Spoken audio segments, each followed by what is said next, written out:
नमस्कार दोस्तों, आज हम आपको कार्तिक मास में किए जाने वाले ध्वजारोपण का महत्व और इसके पीछे की एक बहुत ही अच्छी रोचक पौराणिक कथा सुनाएंगे।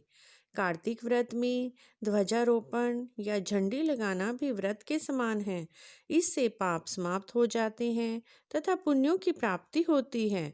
ब्राह्मण तथा वैश्य इनमें से जो कोई विष्णु मंदिर में ध्वजा लगाते हैं वे पूजनीय हैं। गंगा जी का स्नान, तुलसी पूजन तथा शिव पूजन ध्वजारोपण के समान है। कार्तिक मास में व्रती नियम पूर्वक विष्णु जी का पूजन करें। तत्पश्चात दो स्तंभ ध्वजा या विधाता को स्मरण करके पूजन के साथ हल्दी चंदन से मंदिर की भूमि अथवा व्रत के स्थान को लीपें और उसके पश्चात वहां यक्ष की अग्नि स्थापित करें और घी व खीर से 108 आहुतियां दें। यज्ञ के पश्चात ध्वजा विष्णु जी के मंदिर के द्वार व शिखर पर बांधें। ध्वजा बांधने के पश्चात चंदन, धूप, पुष्प और दीप से विष्णु भगवान की पूजा करें। पूजा में भगवान जी से प्रार्थना करें, हे भगवान जनार्दन, आपको बारंबार नमस्कार है। आप जगत में व्याप्त हैं। माया से जो लोग मोहित हैं उनसे आप दुख अपने भक्तों के हृदय में बसते हैं। हे प्रभु, मेरे ऊपर, मेरे परिवार पर कृपा करें। मुझे मेरे कार्यों में सफलता प्रदान करें जिससे मेरा जीवन धन्य हो जाए। इस प्रकार विष्णु जी को नमस्कार कर ब्राह्मणों व गरीबों को भोजन कराएं। तत्पश्चात ध्वजा को नमस्कार करें। ध्वजा जितनी बार वायु में लहराती है उतने ही पाप नाश हो जाते हैं। इस विषय में एक प्राचीन कथा है। सतयुग में एक सुमति नाम चंद्रवंशी सत्यदीप का राजा था। वह अत्यंत प्रभु भक्त था। उसमें अहंकार बिल्कुल नहीं था। उसकी स्त्री सत्यवती अपने पति के प्रति भक्त और पतिव्रता नारी थी। सत्यवती गायन विद्या और नृत्य विद्या में निपुण थी। वह प्रतिदिन मंदिर में भगवान जी के सामने भजन गाती। द्वादशी को विष्णु भगवान जी के मंदिर में ध्वजा बांधा करती थी। एक बार विमांडक ऋषि ने राजा व रानी का यश सुना और वह राजा और रानी की नगरी में पहुंचे।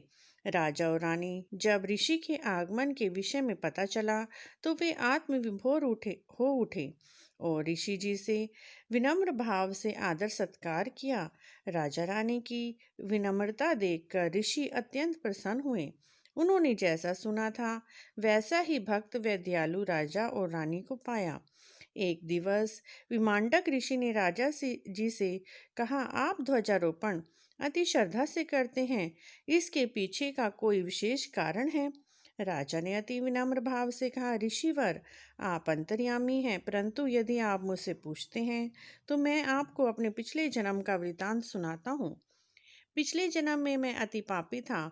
मुझ में सब अवगुण थे जो किसी दृष्ट पापी और नीच मनुष्य में हो सकते हैं। मैं मदिरा पान करता था, मांसाहारी भोजन करता था, चोरी करता था, जुआ खेलता था। मेरे बंधु बांधव मुझे बहुत समझाते परंतु मैं उनकी कोई बात नहीं मानता था। मेरे परिवार वालों ने मुझे घर से बाहर निकाल दिया। मैं वन में एक टूटे फूटे विष्णु मंदिर में रहने लगा। वहीं पर मांसाहारी भोजन बनाकर खाया करता था। जिस समय उस टूटे मूटे मंदिर में कोई निवास नहीं करता था तो एक दुष्टा जिसका नाम कोकिला था नामक निषाद कन्या वहां आई। वह अत्यंत परेशान थी। उसने मुझे अपनी कहानी सुनाई और बताया कि वह अपने पति को मारकर यहाँ पर आई है और इस समय वह भूख से अत्यंत व्याकुल है। मैंने उसकी भूख शांत करने के लिए भोजन पदार्थ उपलब्ध कराए। तत्पश्चात मैंने भी उसे अपने जीवन की गाथा सुनाई। संयोगवश उस दिन कार्तिक द्वादशी थी। हम दोनों ने भोजन किया, मदिरा पान किया। वहीं मंदिर में हरे रंग का वस्त्र पड़ा हुआ था। मदिरा के नशे में हमने कपड़े पर पेड़ों की टहनियाँ लपेट दी और नाचने लगे और सारी रात नृत्य करते रहे। नृत्य करते करते हम दोनों पृथ्वी पर गिर पड़े और मृत्यु को प्राप्त हुए।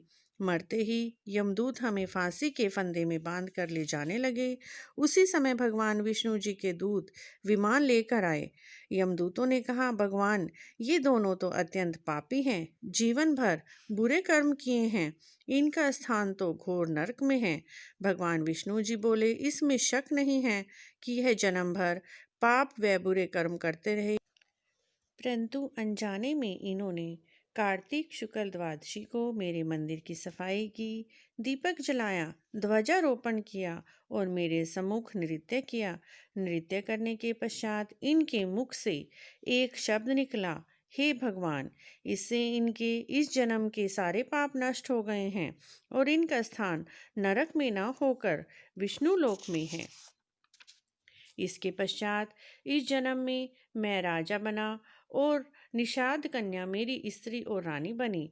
हमें अनजाने में जब ध्वजारोपण व नृत्य से इतना शुभ फल मिला है, तो व्रत विधि पूर्वक भक्ति सहित ध्वजारोपण करने से इसका कितना फल मिलेगा।